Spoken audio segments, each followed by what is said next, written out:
रही राहुल गांधी ड्रग्स लेके आते नशेड़ी हैं।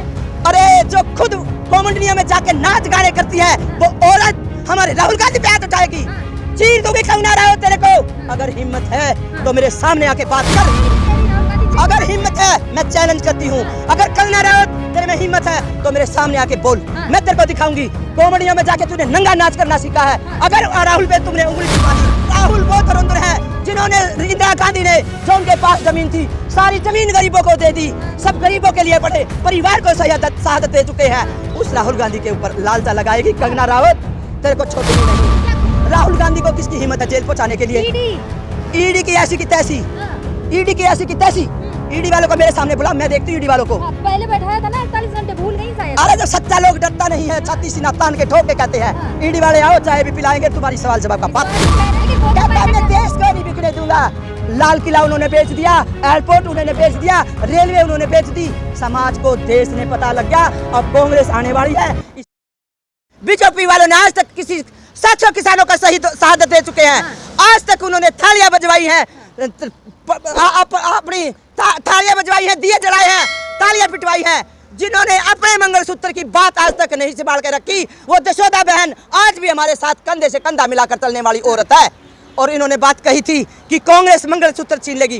कांग्रेस ने मंगलसूत्र छीनने का काम नहीं किया। अरे मोदी साहब आपने किया था मंगलसूत्र छीनने का, मोदी ने किया था। आज तक यशोदा बहन उनकी वेट कर रही है कि कभी मेरे को मोदी साहब बुलाए, और मैं उनकी वेट करती रहूंगी। लेकिन उन्होंने मान मरी राय दाए सब ठेस पहुंचाने का काम किया है। बेटी बचाओ बेटी पढ़ाओ का इन्होंने नारा दिया है। एक महिला का नारा उन्हें सच किया हो तो बता के दिखाओ। कंगना राउत ने तो थप्पड़ मारा, हमारी बहन ने बहुत अच्छा किया। और अब मैं भी श्रीमती रमेश आतिल एक एक को पीट के दिखाऊंगी जो हमने शहादत दी है। हिंसा करेंगी आप ऐसे? हिंसा करूंगी बीजेपी वालों के साथ। 700 किसानों की एक बार भी उन्होंने विधानसभा में लोकसभा में आवाज नहीं उठाई। कंगना कह रही है राहुल गांधी कलंक है भाई। राहुल गांधी जैसा कोई नेता नहीं हुआ, आज तक ना हुआ है ना होगा पैदा।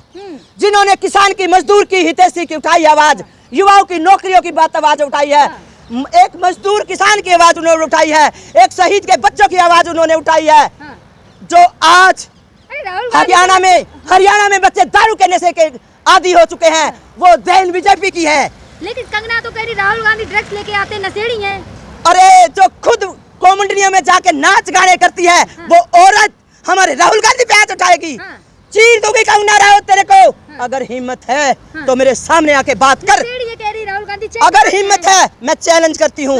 अगर कंगना राउत तेरे में हिम्मत है तो मेरे सामने आके बोल, मैं तेरे को दिखाऊंगी। कॉमेडिया में जाके तूने नंगा नाच करना सीखा है। अगर राहुल पे तुमने उंगली भी उठा दी राहुल गांधी तो भाई खतरा है अगर प्रधानमंत्री बन गए। अगर राहुल गांधी प्रधानमंत्री होते आज देश का और ही इतिहास रचा हुआ होता। इतिहास रच जाता, खतरा है देश के लिए। अरे राहुल वो धुरंधर है जिन्होंने इंदिरा गांधी ने जो उनके पास जमीन थी सारी जमीन गरीबों को दे दी, सब गरीबों के लिए पढ़े, परिवार को शहादत दे चुके हैं।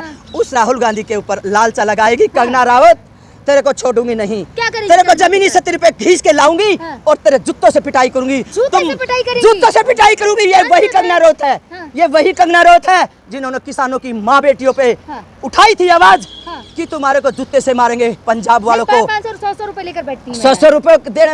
अरे वो 50 रुपए हमारे से लेती थी कंगना राउत। जब नाटक करती थी, कॉमेडी में जाके नाच गाने करती थी, वो नाच गानों से उभरी हुई औरत है। जो बीजेपी में आज एमएलए एमपी है वो नाच गाने देखने वाले हैं। अगर कोई बीजेपी में चले जाए तो वो शुद्ध हो जाते हैं। संस्कारी लोग हैं, संस्कारी। संस्कार कहाँ से हो गए संस्कारी? देशभक्त है। कहाँ से देशभक्त है? कंगना राउत किसी से पूछना चाहती हूँ। ब्रजभूषण ने हमारे खिलाड़ियों का अपमान किया। आज मेरे खिलाड़ियों के कारण ये हरियाणा बचा हुआ है। आज ये हरियाणा खिलाड़ियों के हित में बचा हुआ है। पति मेरा शहीद हो चुका, जमीन मेरी बिकली, जेल मैंने काट ली, आज मेरे घर की कड़ी टूटी पड़ी है। आप जेल भी गई हैं? मैं अपने समाज के लिए जब बच्चों की शिक्षा के ऊपर बात उठाई तो जेल जाना पड़ता था। 134 के तहत बच्चों की फीस के ऊपर मैंने जेल जाना पड़ा था। किसानों मजदूरों की लड़ाई गई तो फिर मैंने जेल में जाना पड़ा था। देखिए बीजेपी वाले कह रहे भाई हरियाणा में हम ही आएंगे, चाहे आप कुछ भी कर लें। बीजेपी वालों तुम्हारे को जूते से पीट पीट के बजाएगी श्रीमती रमेश आतिल। जूतों से पिटाई करूंगी। जैसे मेरे पिता पति की शहादत हुई है। अरे भ्रष्टाचार करने वाले बीजेपी के लोग हैं। जो हिंदू तत्वों का नारा बना चुका है वो भ्रष्टाचारी है। मोदी खास आरएसएस का आदमी है और आरएसएस बीजेपी की सारी बेकार की नीतियां है, उन नीतियों को चलने नहीं दूंगी। कह रहे राहुल गांधी इस बार जेल भी जा सकते हैं। राहुल गांधी को किसकी हिम्मत है जेल पहुंचाने के लिए? ईडी की ऐसी की तैसी, ईडी की ऐसी की तैसी। ईडी वालों को मेरे सामने बुला, मैं देखती हूँ ईडी वालों को। पहले बैठाया था ना 48 घंटे, भूल गई शायद। अरे जब सच्चा लोग डरता नहीं है, छाती सीना तान के ठोक के कहते हैं ईडी वाले आओ चाय भी पिलाएंगे, तुम्हारी सवाल जवाब का बात भी देंगे। कह रहे जेल हो ही सकती है। अरे जेल ईडी वालों की मैं कर दूंगी, मैं कर दूंगी। फांसी के तख्ते पे मेरे को लटका देना। अगर हिम्मत है बीजेपी वालों को तो मेरे को गिरफ्तार करा के देखो, मैं बांधती हूँ। चैलेंज करती हूँ मैं इनको, ऐसे दुत्कारती हूँ पत्रकार को। बेटी बेटी पढ़ाओ का नारा लगाते हैं, हमारी मांग का संदूर मिटवा दिया इन्होंने रामजादो ने। लड़ रहे हैं मोदी जी। मैं भ्रष्टाचार से लड़ती हूँ। हम लोग लड़ते हैं कांग्रेस वाले भ्रष्टाचार को। शनि मंदिर का हटवारा हमने हटवाया, शनि मंदिर का हटवारा हमने हटवाया, गुवाने वाला पिन पिन रुपए हमने बनवाया। क्या नहीं किया हमने जमीनी सतह पे? अरे जहाँ बेटियों को पुलिस की मदद चाहिए वो पुलिस वाले घूस मांगते हैं। जाए तो जाए कहाँ, जाए तो जाए कहाँ। जनाजा जब उठे मेरे साथ साथ आना। मेरे प्यारे भाई राहुल जी, अपनी हाथों से मेरी जमीन को, मृत्यु को अपने गले से लगा के मुझे मिट्टी में दफना देना। लेकिन कह तो रहे भाई, जिन्हें आप लोग पहले गाली देते थे भ्रष्टाचार को, साथ में बैठाए अब। अरे भ्रष्टाचार लोग जो बीजेपी में चले जाते हैं तो उनका भ्रष्टाचार खत्म हो जाता है। अगर कोई भ्रष्टाचारी आदमी है, अरे नखिल मैदान को देखो, सोनीपत के मेयर को देखो, वो बीजेपी में चला गया था, उसका भ्रष्टाचार खत्म हो गया। उसके चाचा की जेल हुई थी, उसने बीजेपी ज्वाइन करते चाचा को जमानत मिल गई। राम रहीम को देखो, राम रहीम ने एक तरह बलात्कार किए हुए हैं, सच्चाई की बलात्कारी करे हुए, वो जेल को परोलो दे देते हैं। आम आदमी जब जेल में जाता तो उसको परोलो नहीं मिलती। क्या बातें करते हो? मीडिया वाले बिके हुए हैं, उनके बिके हुए हैं मीडिया वाले। तो मीडिया वाले गोदी मीडिया बिकी हुई है उनकी।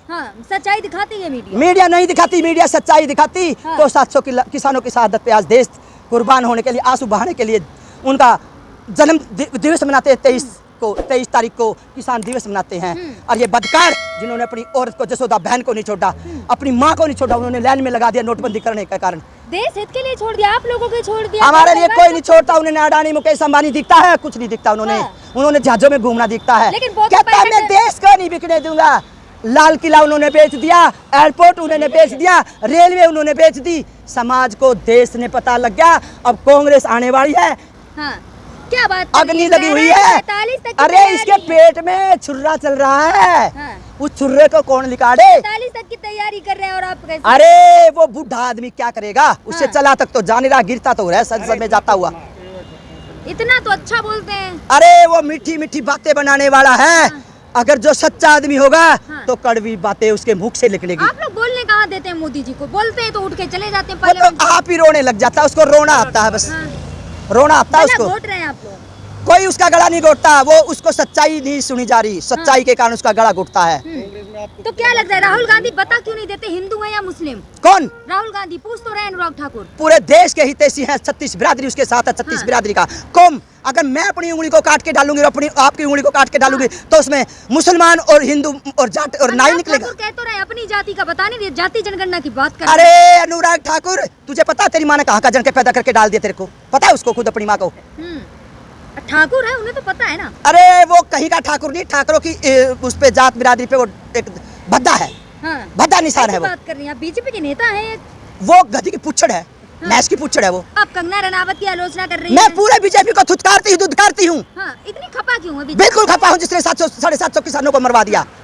देश के माफी मांग तो ली थी मोदी जी? कहीं नहीं मांगी। उन्होंने बोला था कि मैं हाथ जोड़ के कहता हूं कि सभी देशवालियों से मेरे में कोई भूल होगी मैं MSP बिल पास करूंगा और मृत 700 किसानों के मृतकों के बच्चों को नौकरी दूंगा। किसी को नौकरी नहीं दी आज तक। आज तक किसी को नौकरी नहीं मिली। तो दे रहे हैं, घंटा में दे रहे 2000 रुपए, मैं दे दूंगी उसको 2000 रुपए। मोदी जी मैं दे दूंगी उसको 6000 के 12000 रुपए। वो अपनी तनख्वाह मेरे बच्चों के नाम करवा दे, मेरे बच्चों की पढ़ाई में लगवा दे। अरे मेरे बच्चों की पढ़ाई में लगवा दे, उससे 2000 रुपए मैं दे दूंगी उसको। तो कह तो रहे बीजेपी के नेता कहते हो पढ़ने लिखने की क्या जरूरत, पकौड़े तले जूते। अरे वो डबली बजाने वाला है, डबली बजाने वाला। उसको कहीं कोई उसको वोट देने वाला नहीं, वो चमले में फंसने वाला है। और वो छीन के वोट लाता है। ईमानदारी की वोट एक भी नहीं है उसके पास।